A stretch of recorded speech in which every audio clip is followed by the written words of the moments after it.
সেই সাদের মতন মানুষের কবরে যদি মাটি চাপ দিতে পারে মুসলমান, আমি আপনি কিচ্ছুই না, আমি আপনি কিচ্ছুই না, আমি আপনি কিচ্ছুই না, আমি আপনি কিচ্ছুই না। আমার কবরেও চাপ দেওয়ার জন্য মাটি রেডি হয়ে আছে।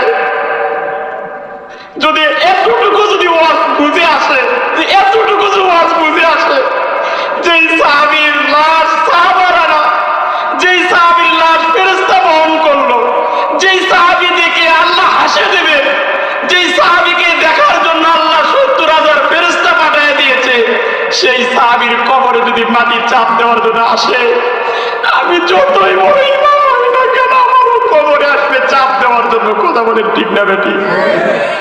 একটু যদি এই ওয়াজটা যদি বোঝেন, এই ওয়াজটা যদি একবার যদি কল্পনা করেন, আমি মনে করি আরো ওয়াজ আপনার দরকার নাই।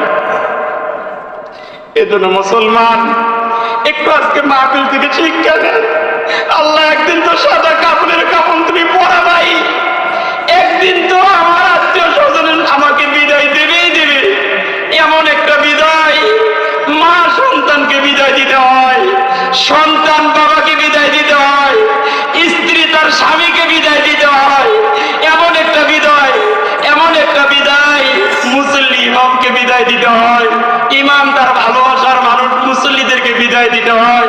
হায়, ওই কবরে আমার কি অবস্থা হবে, ওই কবরে আমার কি অবস্থা হবে।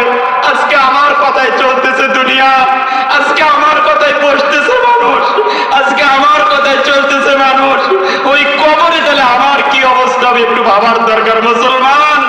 কবর অত্যন্ত কঠিন জায়গা, কবর অত্যন্ত কঠিন জায়গা, কবর অত্যন্ত কঠিন জায়গা, কবর অত্যন্ত কঠিন জায়গা। সাহাবায়ে কেরাম কবর দিকে কান্না করেছে, ঠিক না ঠিক বলেন? এজন্য একটু তওবা করেন, একটু আল্লাহর কাছে বলবেন, মালিক, ওগো মালিক, যতদিন হায়াতে রাখছো, যতদিন বেঁচে রাখছো, যতদিন তুমি আমাকে হায়াত দিবা মালিক, আমি ততদিন তোমার কাছে চেয়ে যাব, ঈমান অবস্থায় যেন অন্তত আমার